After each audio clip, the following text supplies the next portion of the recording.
नमस्कार दोस्तों, तो कैसे हो आप सभी। आज हमने स्टॉक सेलेक्ट किया हुआ है एबीबी का, राइट। 24 तारीख के ट्रेडिंग सेशन के लिए, क्योंकि इसका जो क्लोजिंग प्राइस है नियर डे हाई के पास में है, राइट। और जब भी हम स्टॉक को सेलेक्ट करते हैं तो हमारा जो है ये पर्पस रहता है कि हम जो है मिनिमम 2 दिन का चार्ट एनालाइज करें, ताकि हमें जो है बायर और सेलर की एक्टिविटी का पता चल सके, राइट। तो चलिए चलते हैं 20 तारीख के ट्रेडिंग सेशन में और इसका एनालाइज करते हैं कि 20 तारीख के ट्रेडिंग सेशन में क्या हुआ था, राइट। तो 20 तारीख को क्या हुआ था कि जनरली जो है गैप अप ओपन हुआ। गैप अप ओपन होने के बाद जो है रेड कैंडल बनाया, उसके बाद एक अच्छा खासा अपर साइड का मोमेंटम दिखाया और फिर से एक डाउन साइड का मोमेंटम कर दिया। इसका मतलब ये है कि अगर प्रीवियस डे में अगर किसी ने सेल किया होगा तो सेलर के स्टॉप लॉस तो वैसे भी जो है सेलर ट्रैप हो चुका है गैप अप ओपन होने की वजह से, और बाइंग साइड का फिर से ब्रेकआउट भी कर दिया था। फर्स्ट कैंडल को ओपनिंग रेंज ब्रेकआउट जिसको बोलते हैं, तो ब्रेकआउट भी कर दिया था, जिसकी वजह से सेलर निकल गया होगा।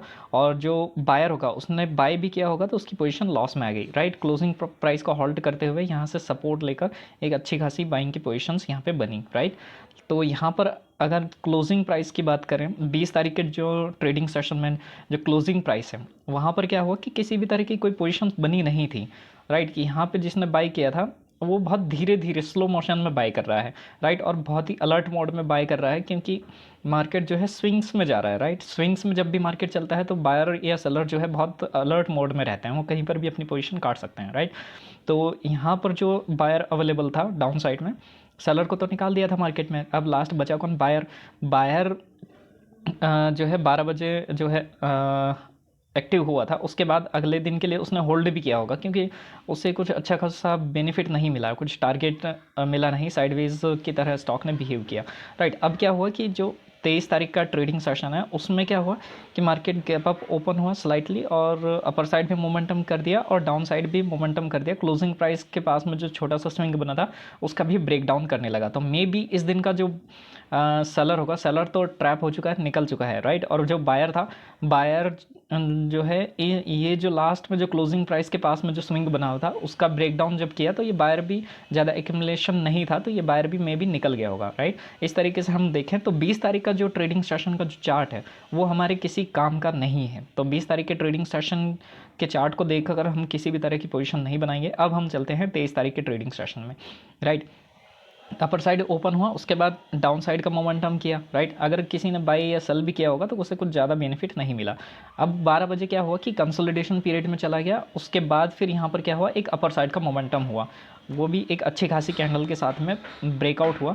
तो ब्रेकआउट में ये जो सेलर था होगा तो सेलर तो मार्केट से निकल गया होगा, लेकिन बायर एक्टिवेट हुआ होगा, राइट।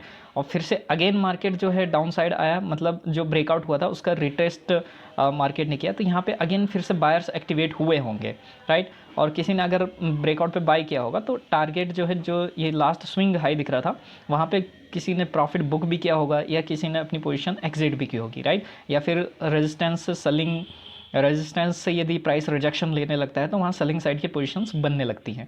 तो प्राइस ने यहाँ से स्विंग का ब्रेकआउट किया, ब्रेकआउट के बाद रिटेस्ट किया, वहाँ पे काफ़ी अच्छी बाइंग की पोजीशंस बनी। और यहाँ पे जो बाइंग की पोजीशंस बनी, अगर फर्स्ट टाइम किसी ने बाई किया होगा तो डर के मारे में भी निकल गया होगा, या फिर सेकंड टाइम में रिटेस्ट पे अगर किसी ने पोजीशन बनाई होगी तो ये जो रिट्रेसमेंट आया तो मे बी इसमें उसने क्वांटिटी बुक कर ली होगी या आधी क्वांटिटी होल्ड की होगी। इसका हमें जो है कंप्लीट अंदाज़ा नहीं होता, लेकिन अगर मतलब रिटेस्ट पे अगर किसी ने बाई किया होगा और फिर से रिट्रेसमेंट आने लगता है तो ये काफ़ी अलर्ट मोड में हो जाते हैं, क्योंकि फर्स्ट टाइम सपोर्ट पे यदि बार बार करेगा, टेस्ट करेगा तो सपोर्ट के ब्रेकडाउन होने के चांसेस रहते हैं। इस वजह से जो है जो बायर रहता है काफ़ी अलर्ट मोड में रहता है और कभी भी भाग सकता है अपनी पोजीशन निकाल के। तो यहाँ पे क्या हुआ कि अगेन रिटेस्ट हुआ, फिर बाइंग की पोजीशन बनी, फिर रिट्रेसमेंट आया, तो बायर को भी वार्निंग मिल चुकी है और सेलर को यहाँ पर क्या है, एक कॉन्फिडेंस आने लगा है कि रेजिस्टेंस के पास से जो है सेलिंग आ रही है, प्लस जो है सपोर्ट के पास से मल्टीपल टाइम सपोर्ट ले रहा है, तो यहाँ पे ब्रेकडाउन होने के चांसेस रहते हैं। तो अब जिसने जो बाइंग मोमेंटम में अगर किसी ने मिस कर दिया होगा और स्टॉक जो है काफ़ी हायर प्राइस पर चल रहा है, तो यहाँ पर क्या होता है कि हर कोई यहाँ पे टॉप से सेलिंग करने की अपॉर्चुनिटी फाइंड करता है। तो यहाँ क्लोजिंग प्राइस के टाइम पे जो सेलर है, रेजिस्टेंस के पास में जो सेलर है उसने अपनी